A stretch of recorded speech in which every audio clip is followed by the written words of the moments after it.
कल बता दिए थे किरण पुंज। कौन कौन सा किरण पुंज था?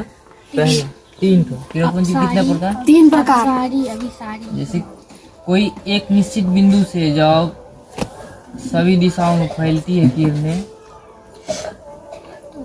उसे क्या कहते हैं? अपसारी किरण पुंज। अपसारी, अप मतलब बिखरना, अपसारी किरण पुंज। जब सभी किरणें एक सीधी रेखा में चलती हैं, समांतर किरण पुंज। समांतर किरण पुंज। जब किरणें एक बिंदु पर मिलती है तो उसे क्या कहते हैं? अभिसारी किरण। आज पढ़ेंगे पारदर्शिता के आधार पर पदार्थ के प्रकार।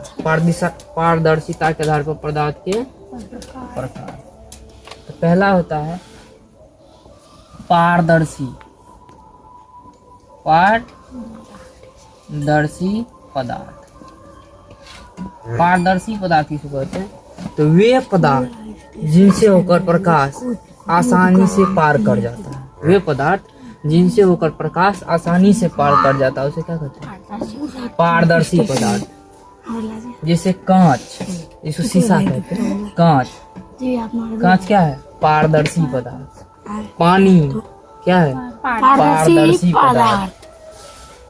उसके बाद होता है अपारदर्शी पदार्थ। कौन सा? अपारदर्शी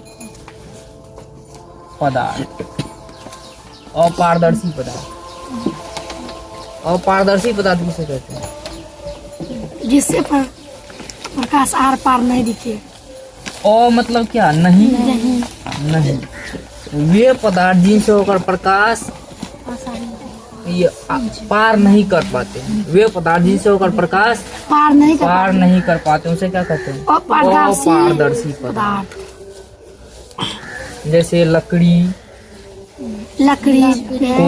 कॉपी, किताब, बेंच, टेबल, दर्पण, ये सब क्या है? अपारदर्शी पदार्थ। जिन पदार्थ से होकर प्रकाश आसानी से पार या पार नहीं कर पाता उसे क्या कहते हैं? अपारदर्शी पदार्थ। उसके बाद आता है पारभासी पदार्थ।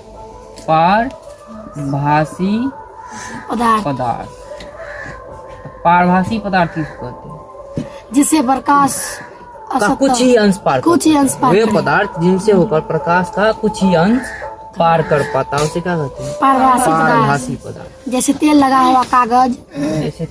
हुआ कागज, घिसा हुआ कांच का शीशा, रंगा हुआ कांच। जैसे रंगीन कांच, सीधा समझ, रंगीन कांच। जैसे घर और में, खिड़की और में, दरवाजे और के ऊपर जब लगाते हैं कांच, तो अंदर में क्या है पता चलता है? ये अंदर में कौन चीज जल रहा है, लेकिन थोड़ा थोड़ा प्रकाश बाहर की ओर आता है। रंगीन कांच क्या हो जाएगा? पारभासी पदार्थ। धुआं पारभासी पदार्थ। धुआं भी पारभासी है, लेकिन पदार्थ नहीं। जैसे दूध क्या है? पारभासी। अपना लोगों का चमड़ा पारभासी पदार्थ। कभी टॉर्च जला करके देखना, हाथ पे लाल दिखेगा, इस पार दिखाई दिखता है लाल, क्या है? पारभासी पदार्थ। तो जिस पदार्थ से प्रकाश का कुछ ही अंश पार कर पाता है उसे क्या कहते हैं? पारभासी पदार्थ। जिस पदार्थ से प्रकाश आर पार कर जाता है उसे क्या कहते हैं? पारदर्शी पदार्थ। जिस पदार्थ से होकर प्रकाश आसानी से इस पार से उस पार चला जाता है उसे क्या कहते हैं? पारदर्शी। और जिस पदार्थ से होकर प्रकाश आर पार नहीं कर पाता उसे क्या कहते हैं? अपारदर्शी। प्रकाश का परावर्तन, रिफ्लेक्शन ऑफ लाइट।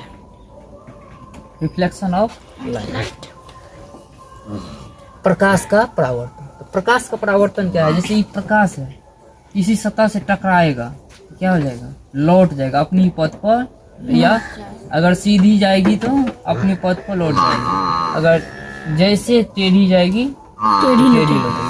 यानी किसी सतह से टकरा कर जब प्रकाश लौट जाती है, ये जो घटना हुई, ये घटना क्या है? प्रकाश का परावर्तन। जब प्रकाश किसी सतह से टकरा कर लौटती है तो इस घटना को क्या कहते हैं? प्रकाश का परावर्तन। प्रकाश का परावर्तन। जब प्रकाश किसी सतह से टकरा कर लौटती है इस घटना क्या कहते हैं? प्रकाश का परावर्तन। जैसे समतल दर्पण, इस पे हम प्रकाश गुजारेंगे, क्या होगा? प्रकाश ऐसे लौट जाएगी।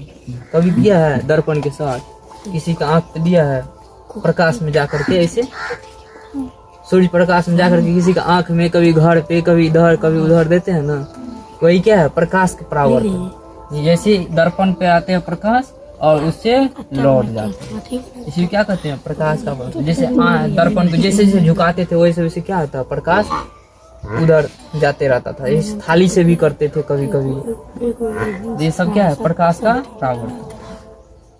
प्रकाश के परावर्तन में एक दिशा से प्रकाश आती है और दूसरे दिशा से प्रकाश लौट जाती है। तो आने वाली ये क्या है? दर्पण। ये भी मान लो एक दर्पण है और ये क्या है? आने वाली प्रकाश।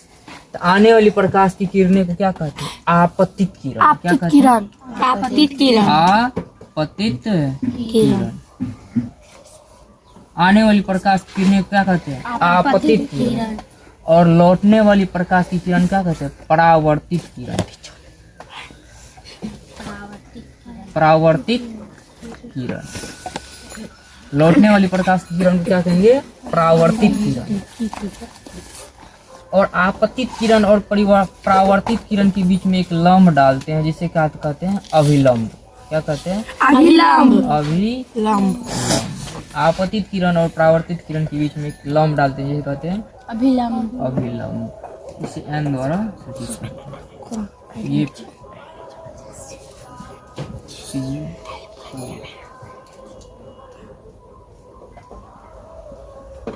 आने वाली किरण क्या कहते हैं? आपतित किरण। क्या कहते हैं? आपतित किरण। लौटने वाली किरण को परावर्तित किरण। लौटने वाली किरण को परावर्तित किरण। परावर्तित किरण। किसी सतह से टकरा कर लौटने वाली किरण को परावर्तित किरण। परावर्तित किरण। आपतित किरण और परावर्तित किरण के बीच में डाले गए लंब को अभिलंब कहते हैं। क्या कहते हैं? अभिलंब। आगे आपतित किरण।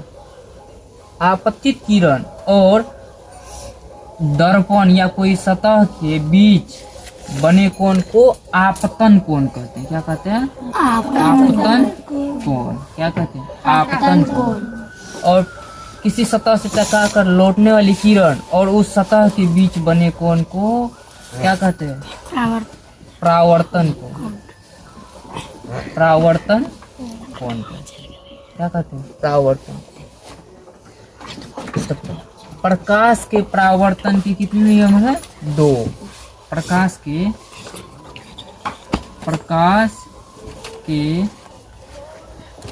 परावर्तन के नियम। प्रकाश के परावर्तन के कितने नियम है? 2। प्रकाश के परावर्तन के 2 नियम है। पहला नियम, आपतन कोण परावर्तन कोण के बराबर होता है। यानी इस दिशा में जितना कोण बनेगा उतने ही इस साइड भी कोण बनेगा। जैसे ये कोई दर्पण है, दर्पण यहाँ पर हम ऐसे खींचे 60 डिग्री के एंगल से,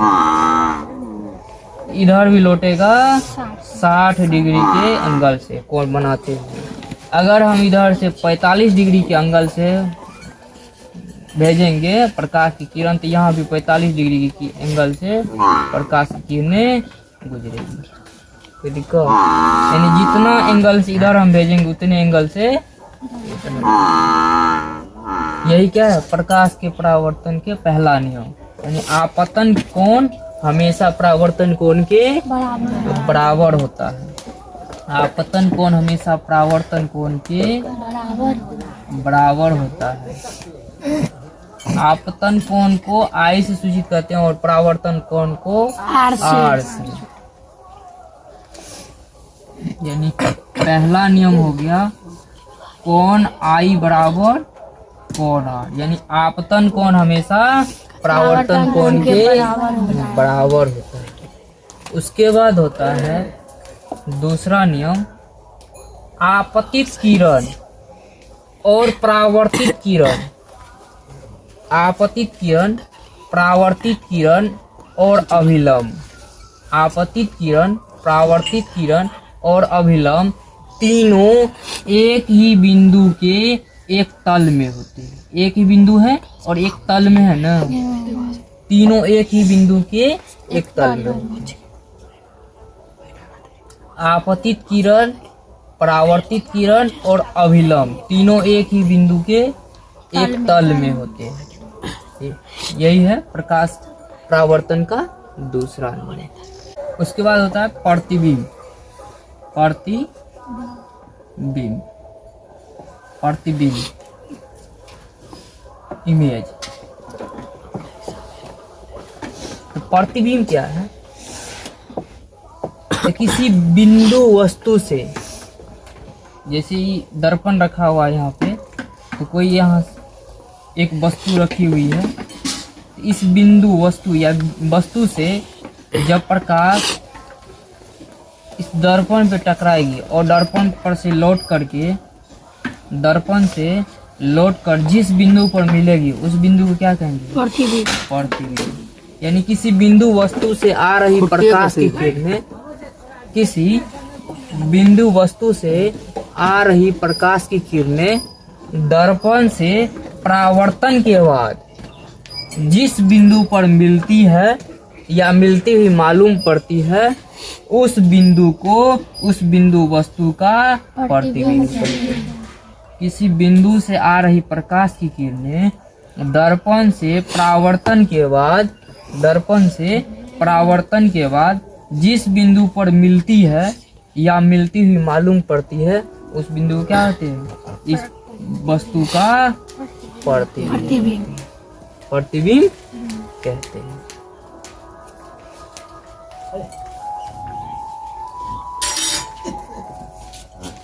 उसके बाद होता है प्रतिबिंब के प्रकार। प्रतिबिंब के प्रकार। तो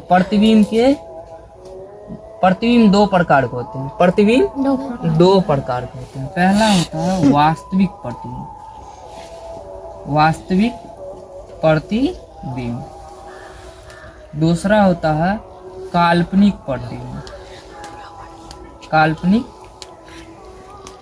प्रतिबिंब। दूसरा होता है काल्पनिक प्रतिबिंब, यानी रियल इमेज, इमेजरी इमेज। वास्तविक प्रतिबिंब किसको कहते हैं? तो वास्तविक कटान बिंदु से बने प्रतिबिंब को वास्तविक प्रतिबिंब कहते हैं। जैसे ये अवतल दर्पण है, यहाँ जब भी प्रतिबिंब बनेगी तो इस साइड ऐसे वास्तव में कटान बिंदु होगी। वही अगर उत्तल दर्पण में बनेगी काल्पनिक कटान बिंदु, सिर्फ कल्पना होगी। इस प्रकार बने प्रतिबिंब को क्या कहेंगे? काल्पनिक प्रतिबिंब। क्या कहेंगे? काल्पनिक। जब काल्पनिक किरणों के कटान बिंदु से बने प्रतिबिंब को काल्पनिक प्रतिबिंब कहते हैं, और वास्तविक किरणों के कटान बिंदु से बने प्रतिबिंब को वास्तविक प्रतिबिंब कहते हैं। काल्पनिक, वास्तविक प्रतिबिंब अस्थायी होता है, वास्तविक प्रतिबिंब अस्थायी होता है और काल्पनिक प्रतिबिंब अस्थायी होता है। वास्तविक प्रतिबिंब अस्थायी होता है और काल्पनिक प्रतिबिंब अस्थायी होता है। वास्तविक प्रतिबिंब उल्टा होता है। कैसा होता है? उल्टा। वास्तविक प्रतिबिंब उल्टा होता है और काल्पनिक प्रतिबिंब सीधा होता है। वास्तविक प्रतिबिंब उल्टा होता है और काल्पनिक प्रतिबिंब सीधा होता है। वास्तविक प्रतिबिंब को पर्दे पर प्राप्त किया जा सकता है, यानी पर्दे पर इसको उतार सकते हैं, लेकिन काल्पनिक प्रतिबिंब को पर्दे पर नहीं उतार सकते। यही है वास्तविक प्रतिबिंब और काल्पनिक प्रतिबिंब में अंतर। वास्तविक प्रतिबिंब वास्तविक किरणों के कटान बिंदु से बनती है और काल्पनिक प्रतिबिंब काल्पनिक किरणों के कटान बिंदु से बनती है। वास्तविक प्रतिबिंब अस्थायी होता है और काल्पनिक प्रतिबिंब अस्थायी होता है। वास्तविक प्रतिबिंब को पर्दे प्राप्त किया जा सकता है, काल्पनिक प्रतिबिंब को पर्दे पर प्राप्त नहीं किया जा सकता है।